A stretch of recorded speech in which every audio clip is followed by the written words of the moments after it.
اللہ تبارک و تعالیٰ نے ایک آیت میں ہمیں مقصد زندگی سمجھایا ہے، وَمَا خَلَقْتُ الْجِنَّ وَالْإِنسَ إِلَّا لِيَعْبُدُونِ مَا أُرِيدُ مِنْهُمْ مِنْ رِزْقٍ وَمَا أُرِيدُ أَنْ يُطْعِمُونِ إِنَّ اللَّهَ هُوَ الرَّزَّاقُ ذُو الْقُوَّةِ الْمَتِينُ کہ میرے بندو، میری بندیو، تمہیں پیدا کرنے کا مقصد یہ ہے کہ تم میرے بندے بن کے چلو۔ یعبدون کا مطلب عبادت ہے، لیکن یعبدون کا اصل مطلب ہے بندہ بن کے چلنا، عابد، نوکر، غلام بن کے چلنا۔ اس آیت کے تحت علماء نے لکھا ہے کہ ہر انسان کے اندر جیسے اللہ نے بھوک اور پیاس رکھی ہے، آپ بہت بڑے وکیل ہیں، آپ کو بھوک لگے گی، بہت بڑا بادشاہ ہے، اسے بھوک لگے گی، بہت بڑا علامہ ہے، بھوک لگے گی، پیاس لگے گی۔ یہ ایک اللہ نے فطری نظام اس کے اندر رکھ دیا۔ کھانا نہیں کھائے گا اس کو تسلی نہیں ہوگی، پانی نہیں پیے گا اس کو چین نہیں آئے گا، اور زیادہ عرصہ گزرے گا موت واقع ہو جائے گی۔ ایسے میرے بھائی بہنوں، اللہ نے ہر انسان کی روح میں اپنی اور اپنے حبیب کی ایک چپ رکھی ہوئی، ایک سسٹم رکھا ہوا ہے۔ جسم روٹی تک نہ پہنچے تو بے قرار ہے، نہ بیوی اچھی لگے گی، نہ بیوی کو خامد اچھا لگے گا، نہ بچے اچھے لگیں گے، نہ اپنا چیمبر اچھا لگے گا۔ پانی نہ ملے، دنیا کی کوئی چیز اچھی نہیں لگتی۔ ایسے ہی جس روح سے اللہ اس کے رسول کا تعلق نکل جاتا ہے، اس سے زیادہ بے قرار روح دنیا میں کوئی نہیں ہوتی۔ اب اس لیے میں نے ایک مادی مثال دی کہ آپ بھوکے کو روٹی نہ کھلائیں، دنیا کی ہر چیز دے دیں، اسے کیسے چین آئے گا؟ آپ پیاسے کو پانی نہ پلائیں اور اسے سونے چاندی میں تول دیں، اسے کہاں سے چین آئے گا؟ وہ کہے گا یار ایک گھٹ پانی دے دو، سونا چاندی نہ دے، ایک گھٹ پانی دے دو، میں نے زیور نہیں چاہیے، ایک لقمہ روٹی دے دے، بس ایک لقمہ روٹی دے دے۔ بالکل ایسی ہی پکار ہر انسان، مرد عورت کی روح میں اللہ تعالیٰ نے اپنی اپنے رسول کی ڈال دی ہے۔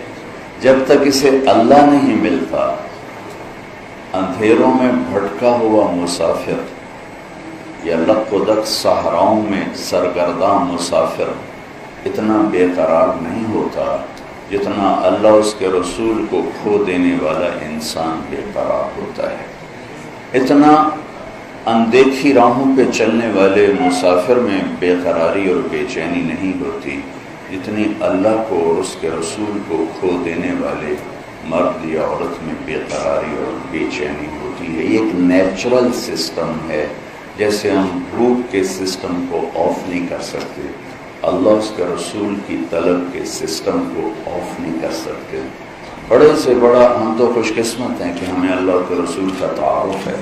جن کو تعارف نہیں، جو کلمے سے محروم ہیں، جیسے ان کی روحوں میں اضطراب ہے، بے چینی ہے، بے قراری ہے، وہ روزانہ مرتے ہیں اور روزانہ جیتے ہیں، پل پل میں مرتے ہیں، پل پل میں جیتے ہیں، کہ یہ کائناتی نظام اوپر سے چلتا ہے اور اس کا نام ہے اللہ اللہ اللہ۔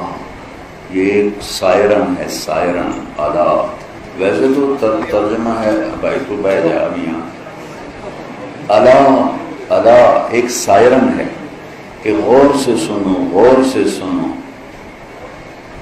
بذکر اللہ تطمئن القلوب، کہ یہاں اگر چین دیکھنا چاہتے ہو، پانا چاہتے ہو تو صرف اللہ کو پاؤ گے تو یہاں تمہیں سکھ چین ملے گا۔ اللہ کے سوا ہر دھن دولت حاصل کرو، یہاں کوئی چیز تمہیں سکھ پہنچانے والی نہیں آ سکتی۔ وہ اللہ اللہ اللہ، آپ بہت بڑے وکیل بن جائیں، آپ بہت بڑے علامہ بن جائیں، آپ کی شہرت چہار سو پھیل جائے، آپ کے لیے پروٹوکول گاڑیاں ہوں، ہٹو بچوں کے شور ہوں، لیکن اگر یہاں اللہ اس کے رسول کا تعلق نہیں ہے تو رب ذوالجلال کی قسم ایسے مچھلی نہیں تڑپتی جیسے یہ انسان تڑپتا ہے۔ یہ میرے اللہ کا اٹل فیصلہ ہے کہ جذبات پر اللہ کا قبضہ ہے، سب سے زیادہ ڈپریشن کے مریض امریکہ میں ہیں. اور آپ کو عجب بات سناؤں، میں دنیا پھرا ہوں، سوئٹزرلینڈ جیسا خوبصورت ملک میں نے آج تک نہیں دیکھا، اور وہاں قانونی طور پر خودکشی جائز. آپ ہاسپٹل جائیں، ڈاکٹر سے کہیں میں مرنا چاہتا ہوں، وہ آپ سے سائن لے گا، ٹیکہ لگا کہ آپ کو ختم کر دے گا. دنیا کے ہو سکتا ہے اس سے بھی حسین ملک ہوں، لیکن میں نے اتنا حسین ملک نہیں دیکھا. اور ایک انسان غریب نہیں، سب مالدار ہے، سب خوشحال لوگ ہیں، اور وہیں خودکشی قانوناً جائز ہے، قانوناً الاؤ ہے کہ آپ اپنے آپ کو ختم کر سکتے ہیں. کہ اندر کی بے قراری، بے چینی وہاں تک پہنچی ہے کہ وہ مرنا چاہتے ہیں، مرنا چاہتے ہیں. ہم خوش قسمت ہیں، ہمیں اللہ اس کے رسول کی پہچان ہے، صرف پہچان ہے، پہچان ہے، ابھی تعلق نہیں ہے. اس پہچان پر یہ سارا مضمون میرے ذہن میں اچانک اس لیے آیا. میں نے آپ کا یہ جو دیکھا، جمع ہونا، گرمی، شدت، مستورات، مرد کھڑے بیٹھے چاروں طرف یہ کیمرے والے، اس کا مطلب ہے کہ میرے پاس تو کوئی دولت نہیں، نہ میں آپ کو کوئی ڈگری دینے آیا ہوں، نہ کوئی آپ کو کوئی انعام بانٹنے آیا ہوں. میرے ساتھ آپ لوگ سمجھتے ہیں کہ اللہ رسول کی نسبت ہے، آپ سارے اس محبت میں آئے بیٹھے ہیں. میں اس محبت کو سلام کرتا ہوں.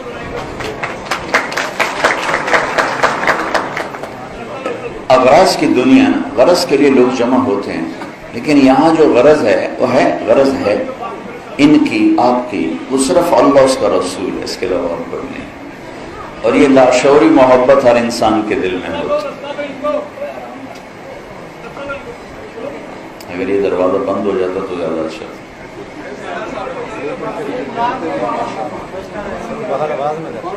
اچھا چل، یا پھر باہر کسی کو کھڑا کر دیں، باہر کسی کو کھڑا کر دیں. جی آپ تھوڑا سا ادھر، تھوڑا سا ٹھیک ہے.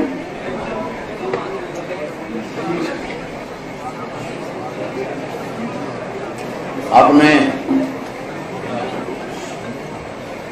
رنگیلے کا نام سنا ہوگا. رنگیلا ہمارے مشہور کامیڈی اداکار تھے. 96 میں ہم نے اسٹیج کے، فلم کے اداکاروں میں کام کیا، عورتوں میں بھی مردوں میں بھی، ان کو لانا بٹھانا بات کرنا. تو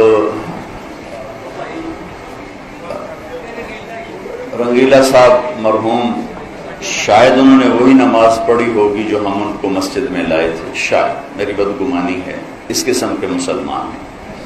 نشے میں ٹون جب آئے تو جب میں نے تھوڑی سی بات کی تو میں نے دیکھا وہ رو رہے تھے. جی آنسو، کوئی میں نے آنسو گیس تو نہیں چھوڑا تھا. اور اس بندے نے کبھی نماز نہیں پڑھی، کبھی سیرت نہیں پڑھی، شاید صرف اپنے نبی کا نام ہی سنا تھا، لیکن وہ چپ وہاں بھی ایکٹیویٹ تھی. تو ایسے زارو قطار رو رہے تھے، زارو قطار رو رہے تھے. اور انہیں کھڑے ہو گئے جب بیان ختم ہوا کہ میرے بھی 3 دن لکھو، میں 3 دن کے لیے جماعت میں جاؤں گا.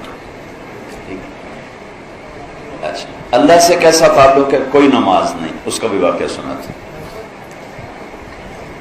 کہنے لگے میں نیپال گیا، فلم کی شوٹنگ تھی، تو وہاں ایک مندر ہے جہاں صرف ہندو جا سکتا ہے، مسلمان نہیں جا سکتا، سکھ نہیں جا سکتا، عیسائی نہیں جا سکتا، صرف ہندو.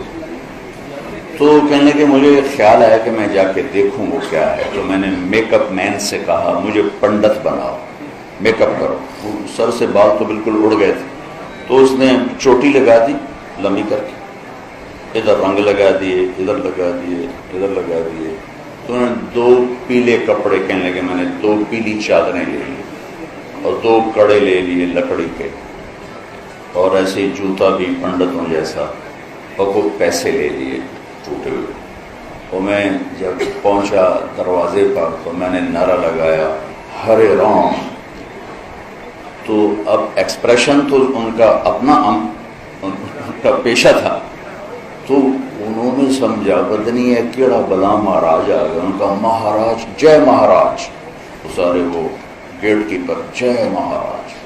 انہوں نے دروازہ کھولا تو یہ بڑے چلے اس چال سے، تو لوگ آ کے پاؤں چھونے لگے، پاؤں چھونے لگے. یہ پیسے تقسیم کرنے لگے تو وہ اور ان کے نعرے لگ گئے مہاراج کی جے مہاراج جے مہاراج، کہنے لگے میں نے بڑی چس صحیح لے گیا تو کام ہی بڑھ وہ تھوڑی دور گیا تو کہنے لگے میرا کلیجہ اچھل کے یہاں آ گیا. ساری زندگی نماز نہیں پڑھی ہے لیکن اللہ سے تعلق بتا رہا ہوں. کلیجہ یہاں کہیں اچھل کے یہاں آ گیا کہ آگے میں نے کیا دیکھا، ایک فل سائز سونے کی گائے تھی اور سارے ہندو اس کو سجدہ کر رہے تھے. تو میں نے کہا وہ کم بخت وہ تو آیا کیوں تھا؟ اب اگر تو سجدہ کرتا تو تیرا ایمان جاتا ہے اور سجدہ نہیں کرتا تو تیری جان جاتی ہے. اب کیا کرے گا؟ کہیں کہ میرے تو خانے میں چھوٹ گئی، پر خیر میں نے اپنے آپ کو سنبھالا، چلتا گیا چلتا گیا چلتا گیا. جب قریب آیا تو میں نے کہا یا اللہ تو گواہ ہے، میں گائے کو سجدہ نہیں کر رہا، میں تجھے سجدہ کر رہا ہوں. اللہ اکبر، منہ طرف گائے کے اللہ اکبر. یا اللہ، ایک منہ طرف خانے کعبے ہوتا ہے، یا اللہ میرا منہ طرف گائے، اللہ اکبر، سجدہ میں تجھے کر رہا ہوں. اللہ نے اس امت کو بڑا امتیازی بنایا ہے. هو اجتباکم، اللہ نے ہمیں چنا ہے، اللہ نے ہمیں چنا ہے. موسیٰ علیہ السلام پر جب تورات اتری، تورات، تو انہوں نے اس میں پڑھے اس امت کے حالات، تو گئے کوہ طور پر، کہنے لگے یا اللہ انی اجد فی الالواح امتا ہم خیر امت یأمرون بالمعروف وینہون عن المنکر رب اجعلہم امتی. یا اللہ آپ نے میری کتاب میں لکھا ہے کہ ایک امت بعد میں آنے والی ہے جو سب سے اعلیٰ امت ہوگی، وہ بھلائی کے داعی ہوں گے، برائی سے روکنے والے ہوں گے اور تیرے اوپر ایمان لائیں گے. یا اللہ وہ امت مجھے دے دے. موسیٰ علیہ السلام لاڈلے نبی تھے. اللہ نے فرمایا موسیٰ تلک امت احمد، وہ آپ کی نہیں، وہ میرے آخری نبی کی امت. موسیٰ علیہ السلام رب اجد فی الالواح امتا اناجیلہم فی صدورہم یقرؤونہا. اللہ وہ یہ بھی لکھا ہے کہ وہ امت اپنی کتاب کی حافظ ہوگی. تورات، زبور، انجیل کوئی حافظ نہیں تھا سوائے نبی، صرف نبی کو یاد تھی، نبی کے علاوہ کسی کو یاد نہیں تھی. تو کہا یا اللہ وہ تو اپنا سارا قرآن یاد کر لیں گے. میرا شاگرد میرے مدرسے میں رمضان آیا، چھٹیاں ہو گئیں، کوئی حافظ پڑھانے والا نہیں تھا، وہ صبح بیٹھتا تھا شام تک ایک پارہ یاد کر کے عشاء میں سنا دیتا تھا. اس نے ایک مہینے میں قرآن یاد بھی کیا اور سنا بھی دیا. اللہ نے اس امت کو ایسی استعداد عطا فرمائی کہ ان کا قرآن ان کے سینے میں ہے، نمازوں میں پڑھتے ہیں، تراویح میں پڑھتے ہیں. یا اللہ یہ امت مجھے دے دے. اللہ نے کہا نہیں، تلک امت احمد، وہ تو میرے احمد کی امت. پھر کہ یا اللہ اجد فی الالواح امتا کفارت ذنوبہم الصلوات الخمس، ان کے تو گناہوں کا کفارہ ان کی نمازیں بن جائیں گی. وہ فجر پڑھیں گے، رات کے گناہ معاف ہو جائیں گے، ظہر پڑھیں گے، فجر اور ظہر کے درمیان کے معاف ہو جائیں گے، عصر پڑھیں گے، مغرب پڑھیں گے، عشاء پڑھیں گے، ساتھ ساتھ ان کی شیٹ صاف ہوتی رہے گی. یا اللہ وہ امت مجھے دے دے. تو اللہ نے کہا تلک امت احمد رب اجد فی الالواح امتا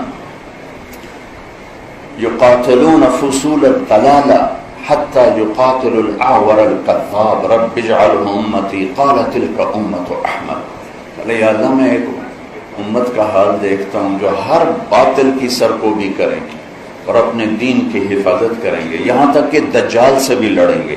یا اللہ وہ امت مجھے دے دے. قتل کا امت احمد، وہ احمد کی امت. رب اجد فی الالواح امتا صدقاتهم فی بطونہم یاکلونہا رب اجعلہم امتی. یا اللہ ایک امت آ رہی ہے جو زکوٰۃ کھائے گی. زکوٰۃ شاید آپ میں سے کسی کو معلوم ہو کسی کو نہ ہو، بنو اسرائیل کی زکوٰۃ غریبوں کے لیے نہیں تھی. اس وقت تو سونا چاندی ہوتا تھا، سونے چاندی کی تھیلی پہاڑ کے اوپر رکھی، اوپر سے آگ آ کے جلا دیتی تھی، زکوٰۃ قبول ہو گئی. اگر یہ مال حرام ہوتا تھا تو آگ نہیں جلاتی تھی، زکوٰۃ قبول نہیں ہوئی. جانوروں کی زکوٰۃ، جانور کو چوٹی پر کھڑا کرتے تھے، آگ آ کے جلا دیتی تھی، قبول ہو گیا. نہیں جلایا تو یہ حرام مال ہے. اس امت کی زکوٰۃ مالداروں سے لے کر غریبوں کو دے دی جاتی. ان کے غریبوں کے لیے زکوٰۃ کے علاوہ نفلی صدقے کا حکم تھا. لیکن اس امت کے ساتھ تو اللہ نے لاڈ کیے ہیں، لاڈ. صدقہ زکوٰۃ تو ہے ہی ہے. ایک اور مزیدار قصہ سنا تھا. ایک صحابی ہے، یا رسول اللہ میں تو تباہ ہو گیا. آپ نے کہا کیوں؟ کہ میں روزے کی حالت میں بیوی کے پاس چلا گیا. ہم نے کہا اچھا تو پھر ایک غلام آزاد کرو. کہا جی میں غریب بندہ میں کتوں کرا. کہا اچھا 60 مسکینوں کو کھانا کھلاؤ. کہا جی میں تو خود مسکین ہوں، میں کس کو کھلاؤں. کہا اچھا پھر 60 روزے رکھو. کہا ایک روزے چند چاڑ ہے 60 روزے کی کریں تو آپ بھی ہنس پڑے. آپ کہا تو بیٹھ جا میں تیرا کام کروں. بیٹھ تھوڑی دیر گزری، ایک انصاری صحابی اونٹوں کا لے کر آیا ٹوکرا. یا رسول اللہ یہ صدقے کا ہے تو آپ تقسیم فرمائے. تو آپ نے فرمایا وہ کدھر ہو بھائی؟ کہا جی بیٹھا ہوں. کہ یہ لے جا اور 60 گھروں میں تقسیم کر دے. کہنے لگے یا رسول اللہ اللہ کی قسم مدینے میں مجھ سے بڑا مسکین کوئی نہیں، آپ میرا جرمانہ مجھے ہی کرو. میرا جرمانہ میں نے دو میں آپ کھانا ہے. آپ اتنا ہنسے کہ آپ کے یہ دانت نظر آنے لگے. کبھی کبھی ہوتا تھا کہ آپ کے آخری دانت نظر آتے تھے، ورنہ آپ اتنا ہنستے تھے. آخری دانت اگر جاوید صرف تیرے واسطے ہو اور کسی واسطے نہیں. تو اللہ نے اس امت کو اتنے لاڈ سے اٹھایا، اتنے پیار سے اٹھایا. آیت اتری لا يستوي القاعدون من المؤمنین والمجاہدون فی سبیل اللہ، اس طرح کہ اللہ کی راہ میں جہاد کرنے والے اور گھر بیٹھے برابر نہیں. ایک صحابی عبداللہ بن ام مکتوم وہ پاس بیٹھ نابینا.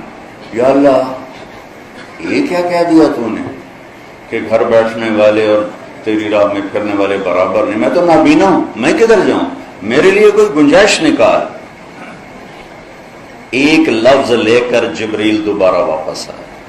ایک لفظ لے کر ایک آدمی کی خاطر. یا رسول اللہ اللہ تعالیٰ فرما رہے ہیں اب اس آیت کو یوں پڑھا جائے لا يستوي القاعدون من المؤمنین غیر اولی الضرر والمجاہدون فی سبیل اللہ. اس امت کو اللہ نے اس طرح پروٹوکول دیا کہ اب آپ اس لفظ کو، اس آیت کو اس طرح پڑھیں کہ گھر بیٹھنے والے جو معذور نہیں ٹھیک ٹھاک ہیں وہ اور اللہ کے راستے میں پھرنے والے برابر نہیں ہو سکتے. ایک صحابی ہیں اوس بن صامت، انہوں نے اپنی بیوی کو طلاق دے دی. ایک طلاق تھی جاہلیت کی جس میں یوں کہا جاتا تھا تو میری ماں کی طرح ہے. تو اس پر طلاق ہوتی تھی جاہلیت میں. ایسی طلاق کہ کبھی دوبارہ نکاح نہیں ہو سکتا، کہیں اور نکاح ہو کے طلاق ہو کے بھی نہیں ہو سکتا. یہ ایسی طلاق تھی. وہ آئیں دوڑی دوڑی اللہ کے نبی کے پاس. اچھا آپ دیکھیں پہلی کتابیں اتر گئیں، تورات اکٹھی، زبور اکٹھی، انجیل اکٹھی. قرآن ایسے نہیں آ رہا. قرآن کبھی ایک لفظ آ رہا ہے، کبھی ایک سطر آ رہی، کبھی ایک سورت آ رہی، کبھی ایک آیت آ رہی. صرف سورہ انعام بڑی صورتوں میں واحد صورت ہے جو اکٹھی نازل ہوئی. اور جب یہ صورت نازل ہوئی تو اس کے ساتھ 70,000 فرشتے آئے تسبیح و تحلیل پڑھتے. یا رسول اللہ، حضرت عائشہ کنگھی کر رہی تھی. یا رسول اللہ میرے خامند نے مجھے کہہ دیا تو میری ماں کی طرح ہے، اب کیا ہوگا؟ تو چونکہ شرعی حکم موجود نہیں تھا، آپ نے رواج پر فرمایا خلا، طلاق ہو گئی. یا رسول اللہ آپ نظر ثانی فرمائیں انہو ابو ولدی وحب الناس الی، وہ میرے بچوں کا باپ، ہماری آپس میں بہت محبت ہے. اس نے غصے میں کہہ دیا ہے. تو آپ نے کہا حرمت علیہ خولا، طلاق ہو گیا.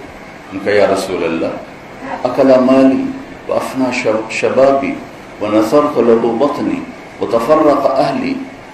یا رسول اللہ میرا بڑھاپا آ چکا ہے، میرے ماں باپ مر چکے ہیں، میرے چھوٹے چھوٹے بچے ہیں، میری جوانی ختم ہو چکی ہے، مال میرے پاس کوئی نہیں. اگر یہ طلاق ہوتی تو میں کہاں بیٹھوں، مجھے کون سہارا دے؟ تو آپ چپ ہو. چونکہ وہ منوانا چاہتی، ابھی وہی کوئی آئی نہیں. آپ نے قانون ماحول رواج کے مطابق فیصلہ دے دیا ہے تو اب خاموش ہو گئے. حضرت عائشہ کنگھی فرما. اللہ جب اس نے دیکھا کہ آپ چپ ہو گئے تو کہنے لگی اچھا آپ نہیں سنتے، میں آپ کے رب کو سناتی. کبھی ہم بھی تم میں بھی چاہت، کبھی ہم بھی تم میں بھی راحت، کبھی ہم بھی تم بھی تھے آشنا، تمہیں یاد ہو کہ نہ یاد. کبھی اللہ سے بڑی گھاٹی چھنتی تھی. اللہ کے نبی کہہ رہے ہیں طلاق ہو گئی، وہ کہہ رہی اچھا میں آپ کے رب سے بات کرتی. اس نے وہیں ہاتھ اٹھایا. اللہم انہم لی منہ صبیۃ صغار، اے میرے رب میرے چھوٹے چھوٹے بچے، ان ضممتہم الی فضاجعوا، میں اپنے پاس رکھوں تو روٹی کہاں سے کھلاؤں. ان ضممتم الیہ فضاعوا، باپ کے پاس چھوڑوں تو تربیت کون کرے گا. یا اللہ اب ذرا غور کہ یا اللہ اپنے نبی کی زبان پر میرے حق میں فیصلہ اتار. یہ نہیں کہا کہ اللہ تو اپنے علم کے مطابق فیصلہ اتار، تو اپنی شریعت کے مطابق فیصلہ اتار. میرے رب میرے حق میں فیصلہ اتارنا. میں بچوں کو کہاں لے جاؤں گا، میں بڑھاپا کہاں گزاروں گا. تو ایک دم اللہ کے نبی پر وحی. تو جب وحی آتی تھی اب پسینہ پسینہ اور آنکھیں بند ہو جاتی تھی. تو حضرت عائشہ نے کہا خولا خولا چپ کر چپ کر، وحی آ گئی وحی آ گئی. خولا نے جب دیکھا تو اور زور سے رونا شروع کر دیا. کس بات پر کہ پتہ نہیں میرے حق میں ہے یا میرے خلاف ہے.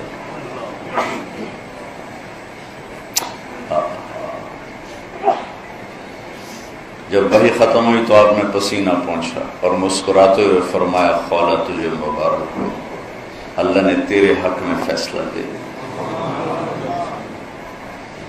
اور یہ فیصلہ قرآن میں لکھا گیا ہے.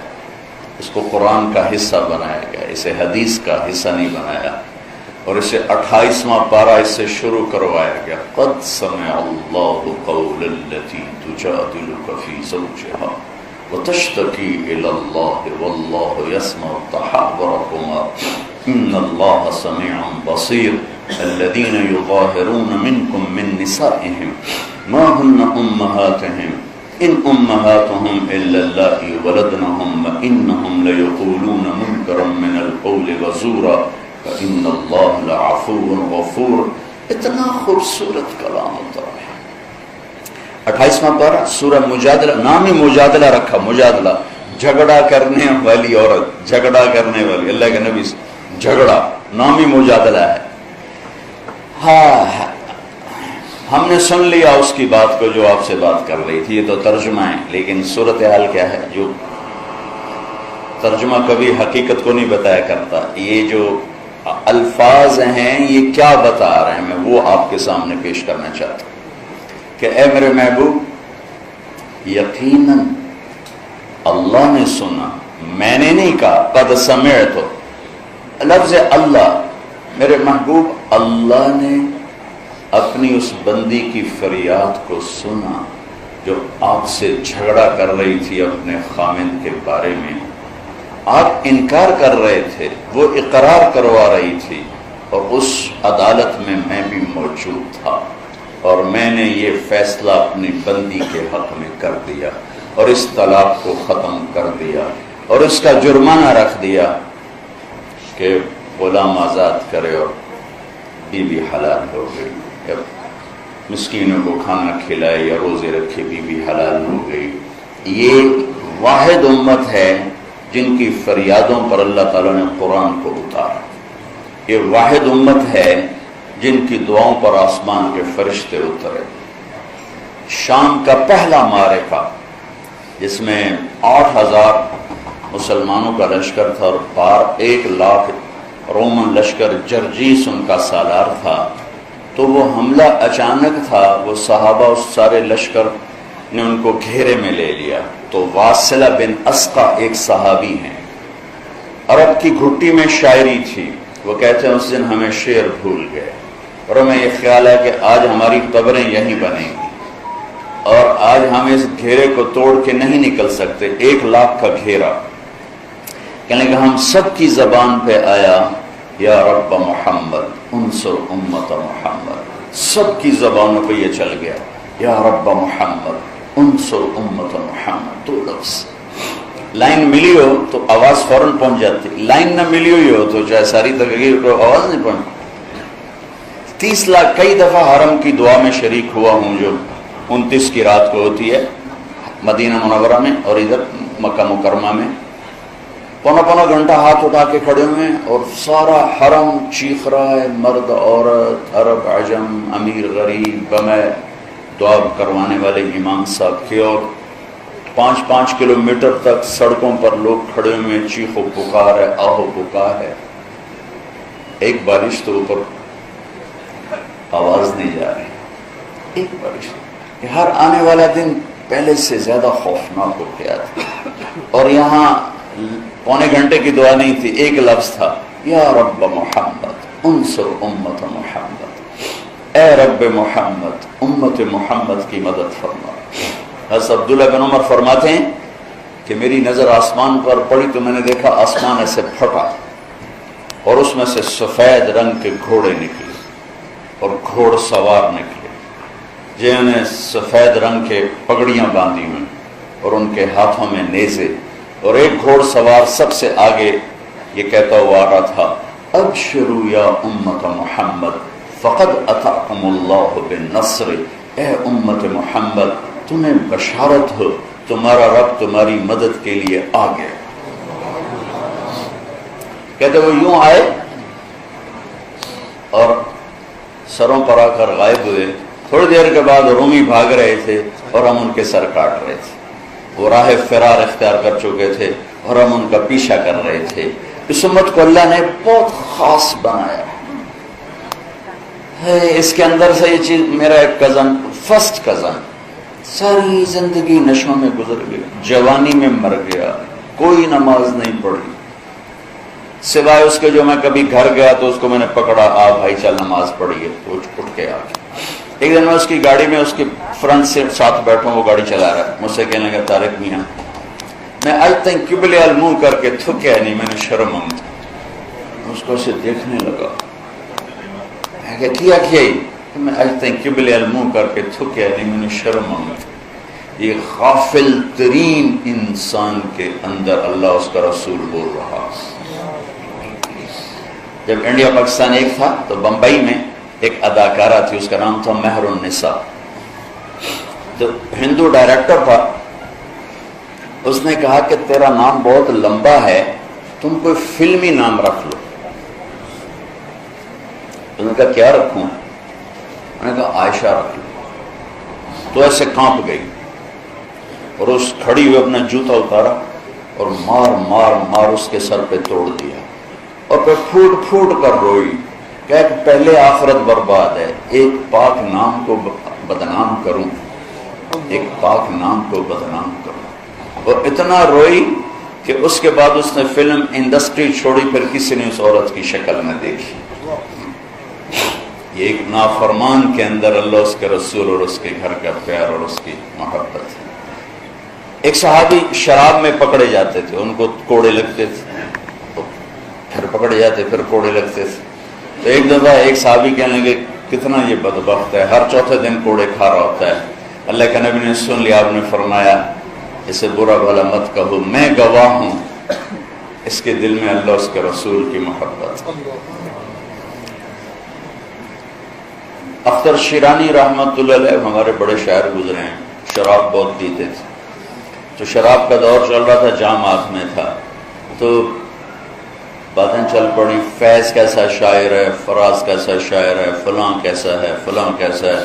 اور شاعر ہمیشہ اپنے آپ کو سب سے بڑا شاعر سمجھتا ہے، لکھاری اپنے آپ کو سب سے بڑا لکھاری سمجھتا ہے، بولنے والا اپنے آپ کو سب سے بڑا خطیب سمجھتا ہے. تو ہر ایک کی نفی کر رہے تھے، ہر ایک کی نفی کر رہے تھے، ہر ایک کی نفی کر رہے تھے. یہ سوشلزم کا دور تھا. بیچ میں ایک نے کہہ دیا محمد رسول اللہ کے بارے میں کیا خیال ہے، تو جام کانپ گیا اور ایک جھرجھری لی، روئی جام اس کے سر میں مارا اور رونے لگے. کہنے لگے ایک ہی تو بخشش کا سہارا ہے، وہ بھی چھیننا چاہتے ہیں. وہ بھی چھیننا چاہتے. پھر اس کے بعد شراب سے توبہ کی، پھر آپ کی شان میں خوبصورت نعت لکھی. یہ سب کچھ واقعات مجھے آپ کو دیکھ کے یاد آیا کہ جس گرمی میں، جس مشقت میں آپ سب حضرات کھڑے ہوئے ہیں، یہ سب اللہ اس کے رسول کی محبت میں. ورنہ میں تو کچھ ڈگریاں بانٹنے نہیں آیا، کوئی پیسے بانٹنے نہیں آیا.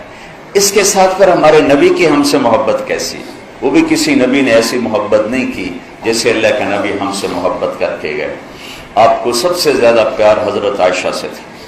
آپ ان کے گھر میں تشریف لائے کہ یا رسول اللہ میرے لیے دعا تو فرمائیں.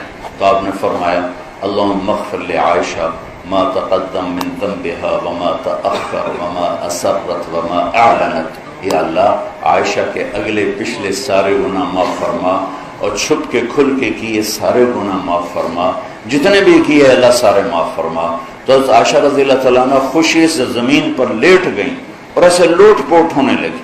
تو آپ نے فرمایا عائشہ کیا بات، اتنا خوش ہو رہی ہوں؟ آپ نے اتنی بڑی دعا کی میرے لیے، میں خوش نہ ہوں؟ کہ عائشہ یہ دعا میں اپنی امت کے لیے روزانہ مانگتا ہوں. تمہارے تو کہنے پر مانگا ہے، تمہارے کہنے پر ہاتھ اٹھائیں، لیکن اپنی امت کے لیے یہ دعا میں روزانہ مانگتا ہوں. کسی نبی نے دنیا سے جاتے ہوئے آنے والی امت کو یاد نہیں کیا. آپ کے دنیا میں جانے میں چند دن باقی تھے تو صحابہ تشریف لائے.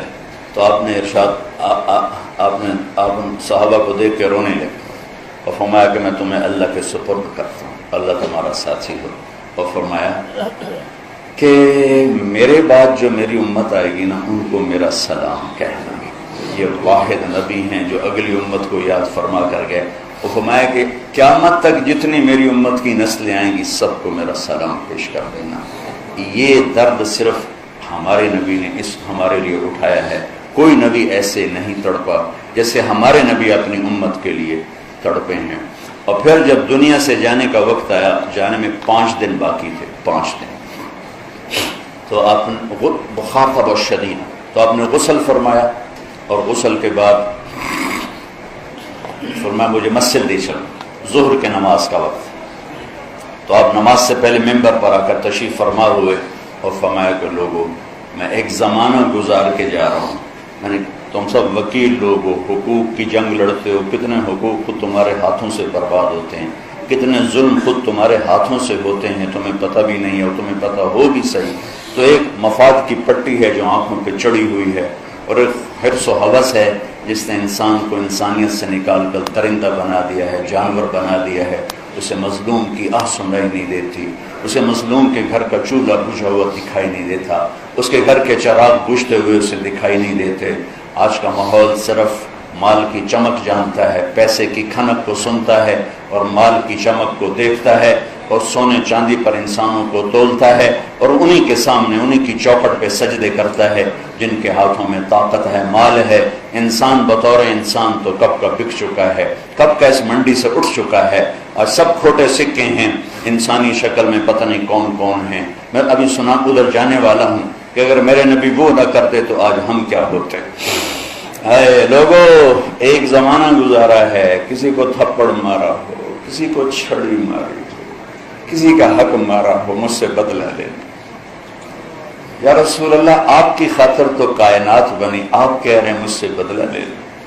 اور کس حد تک میرے نبی کی احتیاط ہے. حنین کی جنگ میں جب شکست ہوئی تو بھاگے صحابہ. ایک صحابی کا پاؤں ہمارے نبی کے پاؤں پر آ گیا، جنگی جوتا. تو آپ کو ایک دم تکلیف ہوئی. آپ کے ہاتھ میں ایسے چھڑی تھی ہلکی سی، آپ نے اس کو یوں چھڑی مار کا اونچا آتا نہیں. ارے اللہ کی طرف لگا، دیکھ تو میرا پاؤں سارا مسل دیا. وہ بھاگ رہے تھے لیکن وہ کہنے لگے میرے دل میں آیا کہ اب میں مارا گیا، میں نے اللہ کے نبی کو دکھ پہنچا دیا، اور پتہ نہیں میرے بارے میں کیا وحی آئے گا اور کیا میری ہلاکت کا فیصلہ ہوگا. کا ساری رات نیند نہیں آئی. اگلے دن نماز کے بعد اعلان ہوا کل جس آدمی کا پاؤں نبی کے پاؤں پر آیا تھا وہ آ کے بارگاہ رسالت میں حاضر ہو. کہنے لگے مجھے یقین ہو گیا اب تو ضرور میری ہلاکت کا کوئی فیصلہ آسمان سے آ گیا. تو جب میں پہنچا تو آپ نے کہا میرے دوست کل میں نے آپ کو چھڑی ماری تھی، میں آپ سے معافی مانگتا ہوں۔ وکیل حضرات غور سے سنیں، سارے غور سے سنیں، طارق جمیل بھی غور سے سنیں، آپ بھی غور سے سنیں کہ آپ ہر وقت ظلم اور انصاف کے درمیان چل رہے ہوتے ہیں۔ اللہ کی قسم آپ بہت بڑی جنت بنا سکتے ہیں، اللہ کی قسم بہت بڑی جہنم بن سکتی ہے، کیونکہ جتنی اونچی پرواز ہوتی ہے اتنی بڑی ہلاکت بھی ہوتی ہے۔ آپ جیسی جنت مسجد کا امام نہیں بنا سکتا، مدرسے کا محدث نہیں بنا سکتا، میدان جنگ کا مجاہد نہیں بنا سکتا، اور آپ جیسی جہنم بڑے سے بڑا فرعون نہیں بنا سکتا۔ آپ نے کہا میرے دوست کل میرا پاؤں آپ کے پاؤں پہ آ گیا تھا، کل میں نے آپ کو چھڑی ماری تھی، کل میں نے آپ کو چھڑی ماری تھی، میں آپ سے معافی مانگتا ہوں، مجھے معاف کر دو، اور یہ 60 اونٹ میں آپ کو چھڑی کے بدلے میں ہدیہ پیش کرتا ہوں، آپ قبول فرمائیں۔ 60 اونٹ، چھڑی زرہ پر تو تلوار اثر نہیں کر دی تو سوٹی کی تو اثر کرنا سی۔ لوگوں میں ایک زمانہ گزار کے جا رہا ہوں، کسی کا حق مارا ہے تو لے لو، تھپڑ مارا ہے میں حاضر ہوں، قیامت کے دن میرے خلاف کوئی دعویٰ نہ کر۔ یوم یجعل الولدان شیبا، اس دن بچے بھی بوڑھے ہو گئے۔ سب صحابہ رونے لگے، زارو قطع۔ پھر آپ اترے، نماز پڑھائی، ممبر پر آئے، پھر فرمایا کسی کا حق مارا ہو لے لو، کسی کو تھپڑ مارا ہو میرا وجود حاضر ہے، چھڑی ماری ہو میرا وجود حاضر ہے، میرے اوپر قیامت کے دن کوئی دعویٰ نہ کرنا۔ تو ایک صحابی کھڑے ہوئے، یا رسول اللہ آپ نے میرے 3 روپے دینے۔